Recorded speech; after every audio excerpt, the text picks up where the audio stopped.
Hello, this is Faye from Knit It, Hook It, Craft It, and today I'm taking you through a quick tutorial on the Hove Purse pattern. This uses intarsia crochet and you're working in rows, and I have got 3 top tips for you when you're doing that, which I will take you through in sequence. You're going to be doing colour changes and working with a main colour and 2 contrast colours. The materials that you need for making the Hove Purse, if you're doing it as part of your tension swatch for the Hove bag, are 3 different colours of yarn. I'm using Yarn and Colours Charming, which is a cotton acrylic mix, and that comes in at 102.5 metres per 50 grams, which is quite similar to the Erica Knight cotton, which you can see in the purse that's already on the screen. That comes in at 100 metres per 50 grams. You will also need a 3mm hook, a pair of scissors and something for measuring your tension with.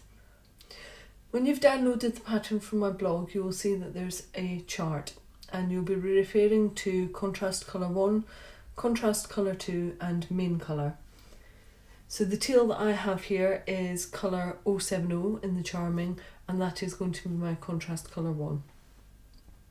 The orangey coral colour is contrast colour 2, and that is colour 040. So we're going to start with contrast colour 1. So I'll put the coral aside for a moment. So, as per the instructions, you need to chain 10 in contrast colour 1. So that's 1, 2, 9, 10, and then you're going to chain a further 13 using contrast colour 2, and I just slip that over and chain that through. So that's 1,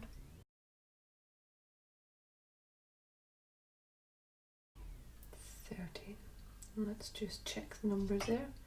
So by chaining 10 in contrast 1 and 13 in contrast 2, it gives you 11 stitches in each colour to play with, and 1 as a turning chain. So that's my turning chain, and we move on to row 1, which is 1 double crochet in the second chain from the hook. And I just go into the back loop only. I find it easier than fiddling with trying to get through the 2 parts of the chain, and I don't think it makes a large enough difference to the aesthetics of the piece to spend that time fiddling. So we've got the turning chain and the first DC in. I'm going to quickly come down and show you what you need to do to make a colour change. So I'm at the last part of contrast colour 2, and rather than doing what you normally want to do, which is your yarn round hook in that colour, actually what you're going to do is drop that colour, pick contrast colour 1 back up and do your final yarn round hook in that colour. So you've changed over, and then you're ready to do the 11 chains that you already have set up for contrast colour 1. There's 1, 2. So we have 2, 4, 6, 8, 10, 11 in contrast colour 1, and 2, 4, 6, 8, 10, 11 in contrast colour 2. Now at this point you have 2 choices. You can either do the standard chain 1 and then start after the turn into row 2, which is what most patterns will tell you to do, or you can try a starting double crochet. And to do that, let's pretend we have just finished off that row.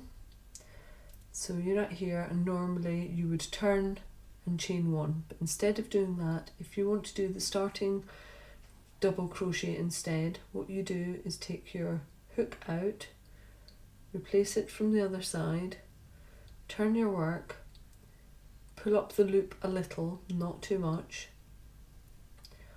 and then simply double crochet into that first stitch.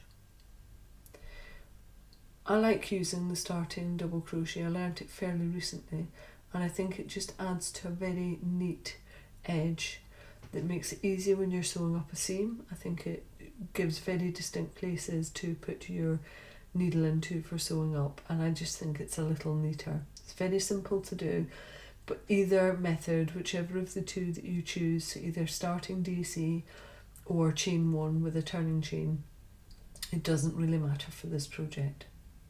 So we're about to move on to row 2. Having done the starting DC, I've already put my first stitch in, and we're now working on the wrong side, which means that by the time I get down to the middle where we're doing a colour changeover, I'll be able to show you point 2 of intarsia crochet in the tips. So let's continue down.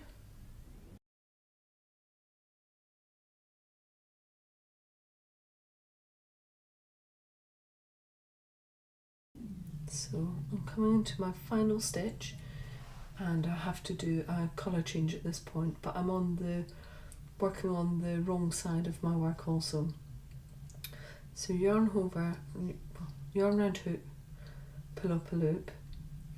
Now if I was to continue to work and drop that yarn on that side and pick up this yarn, I would either be crossing it over my work or be pulling it up and round the other side, and it would be a mess, and I would have yarn on both sides of my work.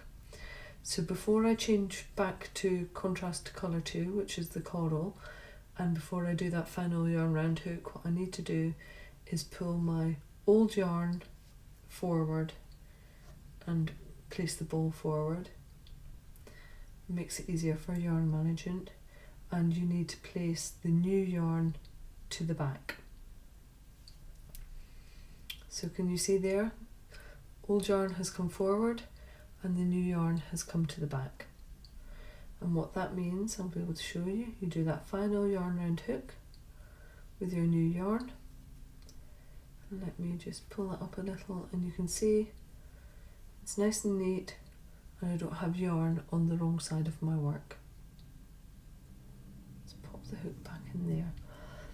And what this also shows me is point 3 on my intarsia information. By doing that and pulling the yarn forward when you're working on a wrong side row, you get this little diagonal leg that comes in. And sometimes that can obscure the stitch that you need to work into. So this is my next stitch. And so what I want to do is put my hook under the diagonal leg and through the stitch. And I'm going to yarn round hook and pull it up through. And what I'm doing there is trapping that diagonal leg down. Now this isn't essential, but I think it's quite useful for, it reminds you that you've still got to work that stitch if it's been obscured, and I think it leads to just a neater finish on the back of your work as well, and I think it presents the stitches on the front a little more neatly too. So I have a further 10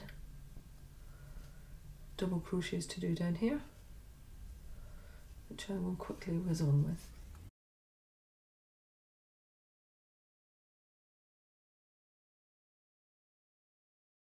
Sure. 2, 4, 6, 8, 10, 11 and 11 here. 2, 4, 6, 8, 10, 11. And I'm going to do exactly the same because I'm going to do another starting DC. So I'm taking my hook out, I'm replacing it from the other side, I've pulled up the loop a little, and I've turned my yarn around. And that gives such a lovely neat edge to your work. I really like it. So I've just finished row 5, I'm about to start row 6, and what that means is I need to introduce a third colour. Now this one is colour 002, and it's going to be introduced in the middle point of the purse as per the chart. So what that means is that I have 10 stitches to do in contrast colour 1 before I introduce the new colour. So let's do that, and I am working wrong side here.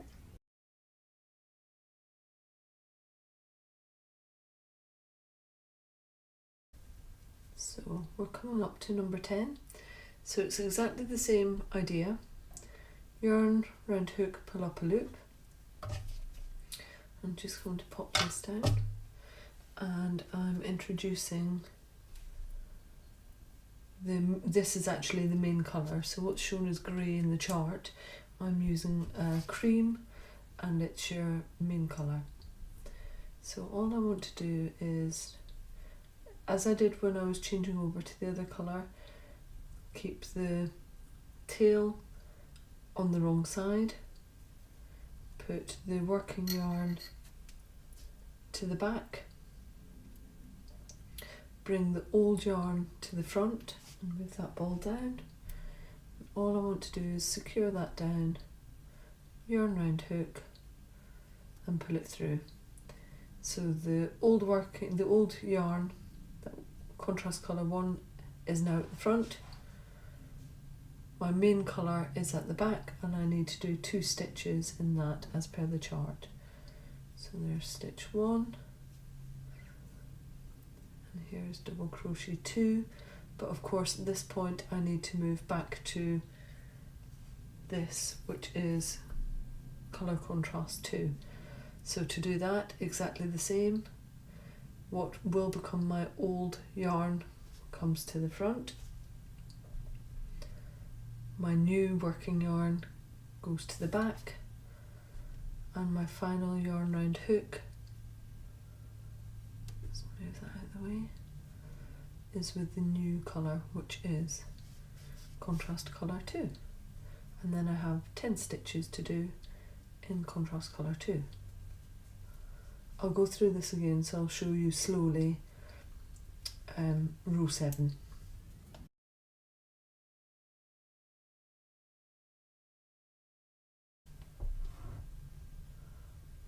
This one's tricky. 10.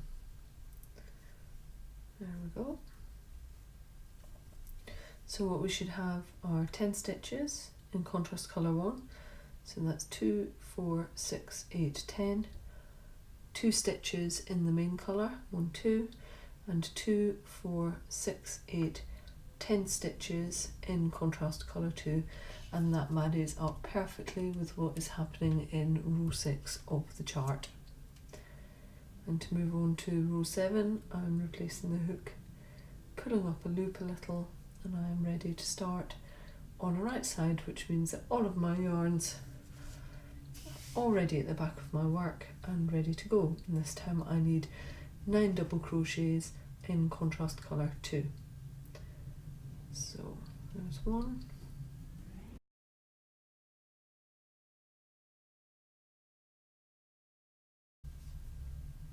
and 9. So the final yarn round hook is not going to be in that, and I'm moving that out the way over to the right. I'm setting up, I may have just tangled that up completely, I have.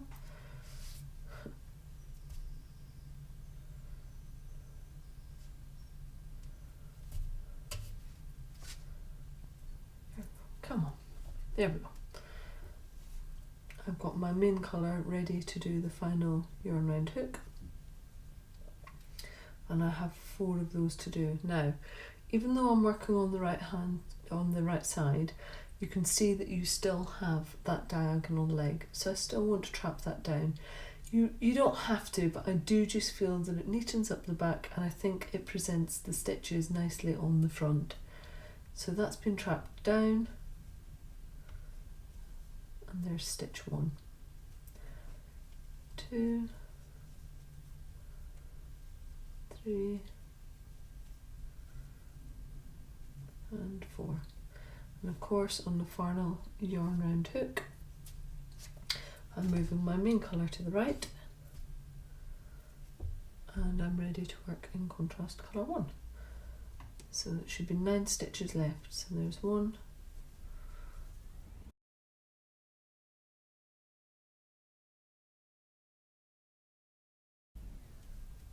and the final one is 9.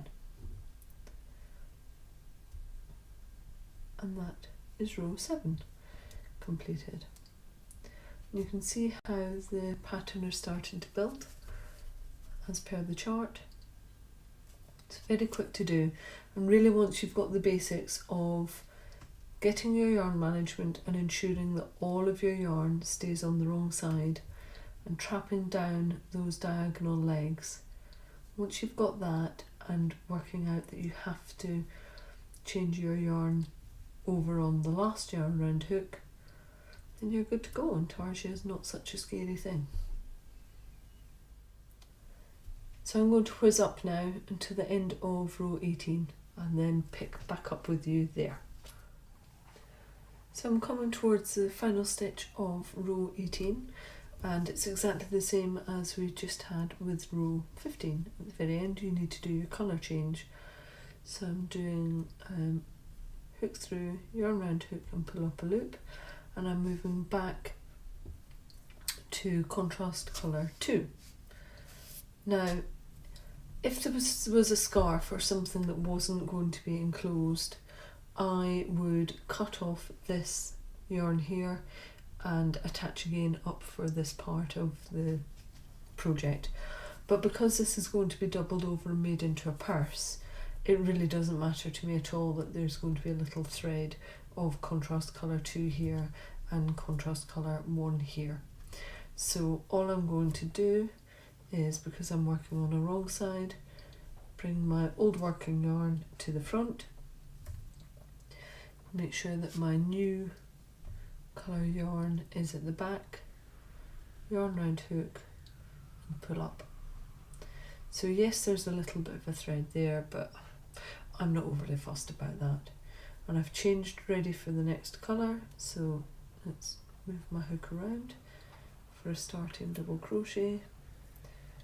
Turn my work, I've pulled up a loop a little, and I'm doing row 19, so first stitch is going back into contrast colour 2, and it's only one stitch for that one, and so I'm going straight from contrast colour 2 back to my main colour for a further 20 double crochets. So 1,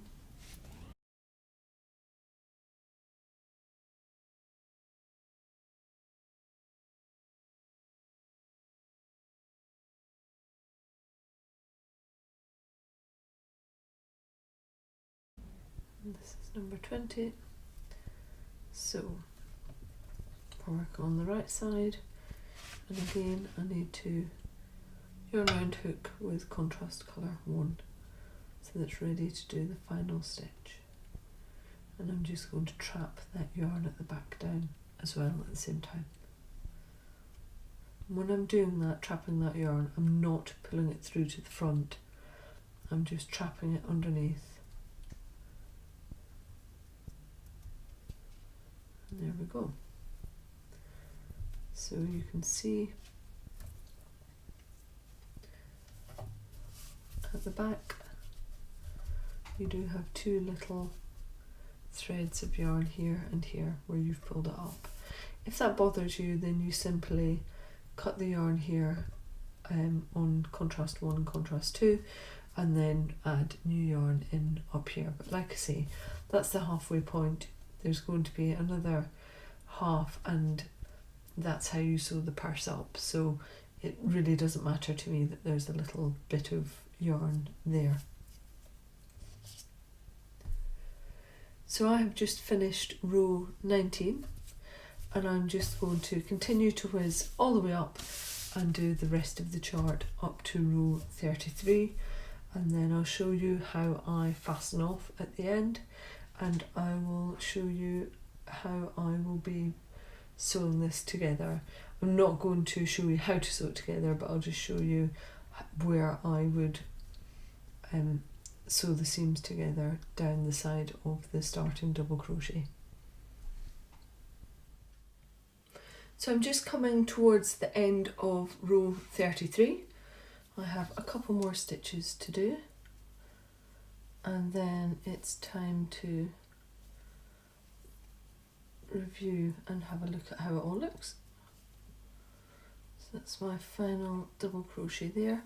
Now, because I'm going to use contrast 1 yarn to sew up the seams, well, to crochet up the seams, what I'm going to do is leave myself a length of that. So if I just pull that up a little, put my hook away, and I need to get my scissors and leave myself enough of a length of contrast colour 1.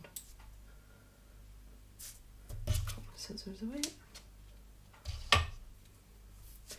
And that is the only yarn really that I can do that with, because contrast colour 2 is in the middle, so it's on the wrong side, and the main colour just needs to be cut also. So let me just pull that one through, and I've left myself enough of a tail that should be fine for crocheting together. And you're looking at the back here, so to cut those two, I've left enough there for me to be able to weave in. So I can take all of the yarn now out of the way. That's done and dusted. Like I say, it takes less than 10 grams of each colour to make this piece. So if you're going to sew this up into the purse, what you would first of all do is weave in all of the ends, apart from the long one that you have left, which is ready to do the slip stitch down the side to join the piece together. However, once you've done that, the next job is to add your zip. Now I just hand sewed this, it's nothing special. I could have machine sewn it, but actually hand sewing it was just fine.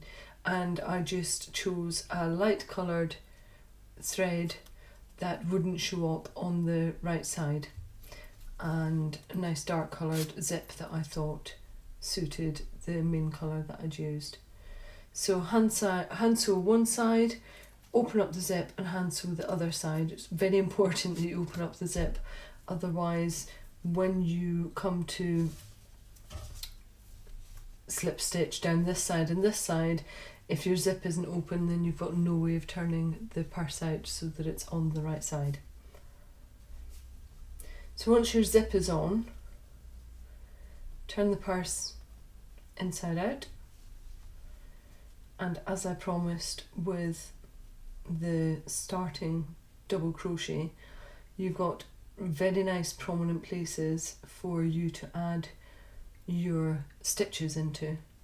So before I start, I would be going into just below these 2 bits of yarn here, and just above the 2 bits of yarn, and then just below and just above and just below and just above. And I think it is really neat to do, and what's lovely about it is that you can see that it's mirrored on the other side, so you always know where your hook is going into. So that's just below it, and that would be just above it. I find that much easier than what I'm left with the turning chain. I think it's much more obvious with the starting double crochet. You would go ahead and you would crochet this side together, and then you would add in some fresh yarn and you would crochet this side up and weave those ends in. Turn your purse inside out, pull your zipper closed, and you would have a finished purse like this one. So that's it for this tutorial. Hopefully intarsia crochet isn't such a scary prospect. It is easier doing it with 3 balls of yarn, and the more balls you add in, the more difficult it becomes. But if you start off with this lesser amount, get the technique down, and then you'll find that actually it's not so scary and it's actually quite easy to accomplish. Thank you for watching.